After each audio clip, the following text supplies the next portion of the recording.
Welcome to the deep dive.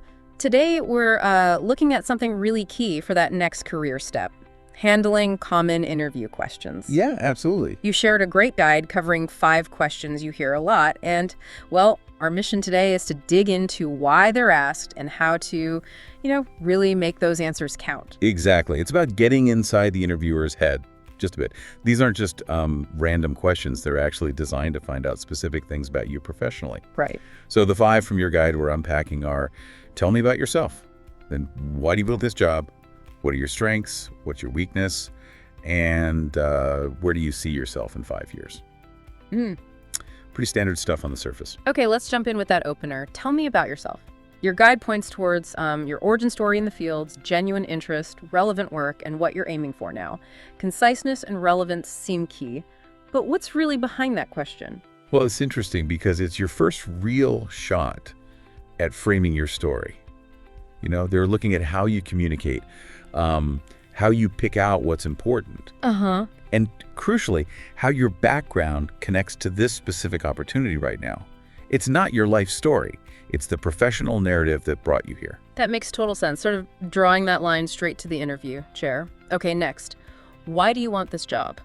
The guide talks about linking your interest to the company's values, maybe their innovation, and showing your skills fit the team. Why is that link so important? It really helps them figure out your potential commitment long term. Are your goals genuinely in line with where the company is heading? It proves you've done your research. You're not just applying everywhere. You want this job at this company. It signals real interest, not just needing a job. Right, shows you're actually invested. Okay, then we hit what are your strengths?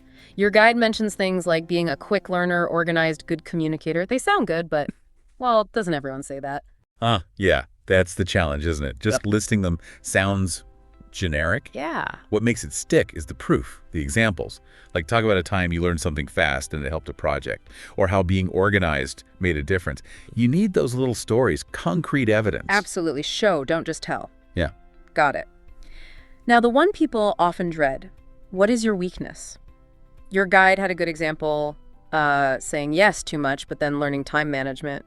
Why does an answer like that work well?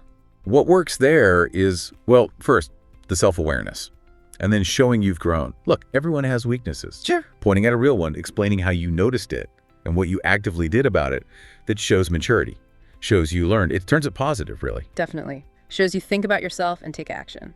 Okay, last one. Where do you see yourself in 5 years? The guide suggests talking about maybe more leadership, continued learning.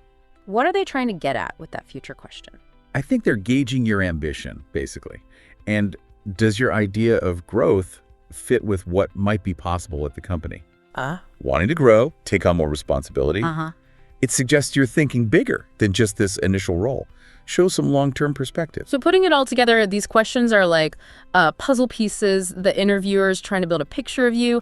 It's less about perfection and more about showing you know yourself and you've prepared thoughtfully. Precisely. Understand the why behind the question.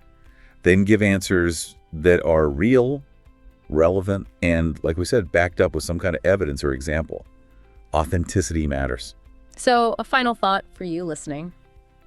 Being able to talk clearly about these parts of yourself, your past, why you do what you do now, your skills, where you're growing, your future plans, that's not just for job interviews, is it? Not at all. Think about how that kind of self-understanding and clear communication could help in, well, pretty much all areas of your life and learning. Something to chew on.